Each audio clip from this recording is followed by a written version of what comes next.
The greenhouse is warm today. Coming into it from the biting autumn wind makes me feel a little better. I hate the cold. I've never liked it. So living in Minnesota is the wrong place for me. But that's okay. I won't be here for much longer. The specially constructed greenhouse is large, encompassing 6 mature white oak trees, the keys to my salvation. It's not just any greenhouse. It's reinforced and built to withstand extremely high temperatures. It's one of several greenhouses spread across 8 acres, each designed to secure, contain, and protect these white oak trees. And for good reason, too. These aren't just any white oak trees. Although I've never seen what happens when you burn them, I've heard all the tales, all the warnings, all the threats of what will happen if so much as a leaf finds its way out of the greenhouse and somehow touches flame. But that's the foundation for you, keeping you in the dark and feeding you while making you work overtime for pay barely above minimum wage. If they would just show us a video of what happens when you burn some of SCP-060, maybe we would take it a little more seriously. Maybe.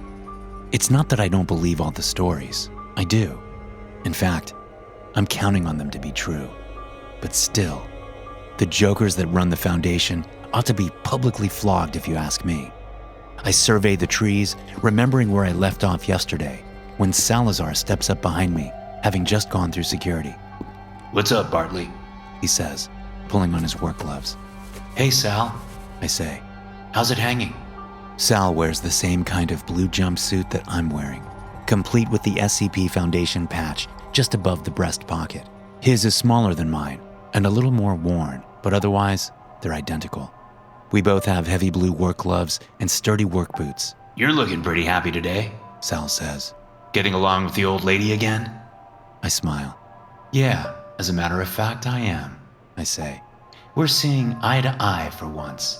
Sal nods, his pure white hair and weathered face making him look much wiser than he is. "Marriage is hard work, Bartley. Me and Gina have had some tough times over the years, but we stuck to it. Now we're better than ever." Sure, and you're both on death's doorstep, I think. That makes things a little easier. I force a smile onto my face and nod at old Sal. Poor old Sal. Happy to come to this place. Happy to be a glorified gardener. Happy in general. I'd like to be happy like Sal. And for the first time in a long time, I see that happiness on the horizon. I think of my wife, Mia, and my false smile turns real. "I'm glad to see you smiling for a change," Sal says. "Now, let's get to work." Work consists of trimming the trees, watering them, gathering dead plant matter, pruning saplings, and gathering it all up for the on-site composting facility. It's important that we make sure to keep the ground free of dry leaves and branches to avoid a fire hazard. And since it's autumn, there are plenty of leaves to clean up. Not that there's any way a fire can start in this place. Every day we search for lighters, matches, or anything that could conceivably create a spark. A security guard that used to work here was fired because he accidentally forgot to leave his cigarette lighter in his car one day. Just like that, fired for one mistake. That's the Foundation for you. Toward the end of our shift, Sal and I are on different sides of the greenhouse, each doing our own tasks. When I'm confident that he won't come walking over, I start looking around for cameras, but I don't make it obvious. I've been working here long enough that I already know where all of them are, and where the precious few blind spots are. I'm cautious. I won't let one careless mistake ruin my happiness. Again, Mia comes to mind, and I smile. I drag my plastic bin up to a pile of leaves and branches I've just finished raking and bend down behind it like I'm about to gather up the pile and put it in the bin. One of the oaks is blocking a camera on one side, and the bin is blocking another camera. I need to make this fast. I gather a small pile of leaves up, stacking them on each other like playing cards. They still have some life in them, which is important. They're not crumbling like some of the other leaves. I roll up the stack as tight as I can and shove them into my mouth. I let saliva gather there and then force the stack down into my throat with my tongue. I swallow hard, thinking for a moment that they're going to get stuck, that I'm going to choke to death right here. And what an irony that would be. But then they slide dryly down my throat and into my stomach. I breathe a sigh of relief and begin gathering up the pile I'm crouching over. The rest of the shift slides by quickly. I work with a growing sense of anticipation. Tonight's the night, I think. When the shift's over, I head out through security with Sal. We both chat amiably as Baxter and Sheffield, the night shift security guards, check us over. They make us empty our pockets and do a thorough check for even the smallest pieces of SCP-060. They check the treads of our boots, which we're supposed to brush off before we even get to security. I try not to think about the leaves sitting heavy in my stomach, thinking that they'll see it in my eyes and tell me to throw them up. Then I'll either go to jail or be locked in a cell in some shadowy SCP facility for the remainder of my life. But it's a silly thought. They give both Sal and I the go-ahead, and we walk out to the dirt parking lot in the cold Minnesota wind. The sun has been down for an hour, and the wind chill causes me to shiver and run for my car, waving to Sal as I go. The drive home is like a dream. That feeling of anxious anticipation swells in me, and I have to fight the urge to stop and get some champagne. Stick to the plan, I think, picturing Mia in my mind. 45 minutes later, I pull up to our house, a small one-story cabin-style structure. It sits on 50 acres of woodland. The nearest neighbor is several miles away. I've never really felt at home in the house. It was given to us by Mia's parents as a wedding present. I've always liked city living, but I loved Mia more, and so I agreed to live in the house. Somehow I thought we'd move after a few years, but our wedding was 10 years ago now, and Mia wouldn't ever hear talk of moving. Mia is asleep on the couch when I come in. It's no surprise. She's been very tired lately, and often falls asleep on the couch when she gets home from work, which is usually 2 hours before I get home.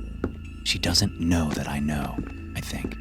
She stirs briefly and opens her eyes. Hey, babe, she says in a sleepy voice. Then she turns over and goes back to sleep. I stand in the living room for a long moment, staring at her, smiling. I head to the bathroom and turn on the shower.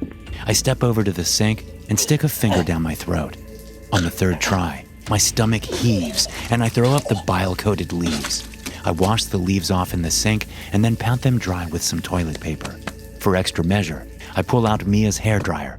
I plug it in, but stop before I turn it on. I step out of the bathroom and into the hallway to where I can see the couch. Mia is still asleep. I head back to the bathroom and use the blow dryer to dry the leaves on the bathroom counter.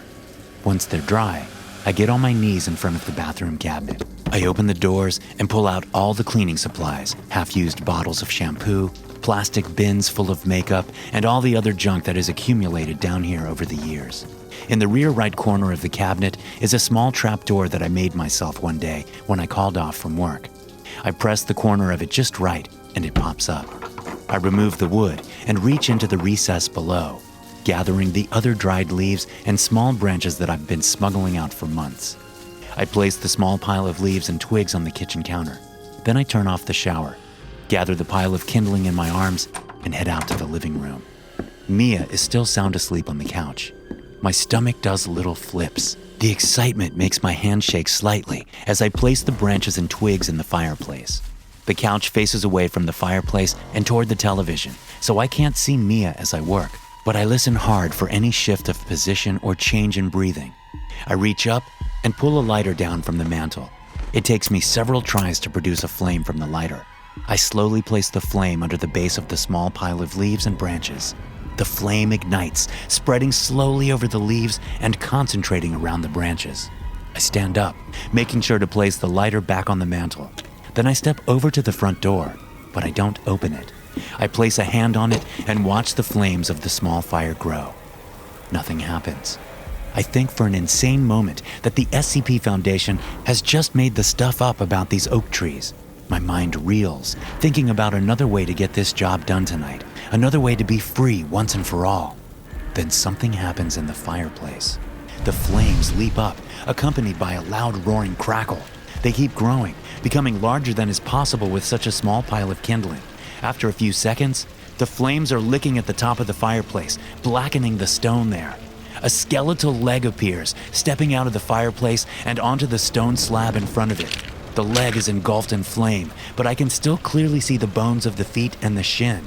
It's real, I think, a huge smile coming to my face. A skeletal arm comes out of the fireplace, the bony hand grabbing the mantel for leverage as the rest of the flaming skeleton steps out of the fireplace and straightens up. I can feel the heat emanating from this grinning, ghastly being, even from where I'm standing a good 15 feet away. Mia screams. She's looking over the back of the couch at this flaming skeleton in our living room. The skeleton turns to look at her, and she jumps up from the couch, running toward me at the front door. What's happening? She screams, her eyes wide and face pale. She runs right into me, and I grab her by the arms. Behind her, the skeleton is stepping toward us. Flames lick the ceiling and blacken the walls around the fireplace. Smoke gathers at the ceiling. Move! Mia yells, trying to reach past me for the door. I shake her once, hard. She looks at me. I know. I say. You didn't know that I knew, but I know. A terrified understanding comes into her eyes just before I shove her backward. The look on her face as she stumbles back into the skeleton is all I ever dreamed it would be. The flaming skeleton wraps its arms around her, and in less than 2 seconds, Mia's skin is blackening and bubbling. She screams and screams as her clothes melt into her skin and her eyeballs pop with the immense heat. I yank open the front door and run outside as her screaming stops. I jump in my car and start it up, willing the heater to warm up quickly. As I back down the driveway, I can hardly tear my eyes from the sight of the burning house. I get to the end of the driveway and pull out my phone, entering my wife's lover's home address into the GPS, an address I had to pay a private detective agency a good penny to find for me. I don't have any leaves or branches left for him, but that's okay. I want his death to be personal. I want to take my time with him. SCP-060 is a grove of 17 white oak trees. The grove is spread across approximately 8 acres in rural northeastern Minnesota.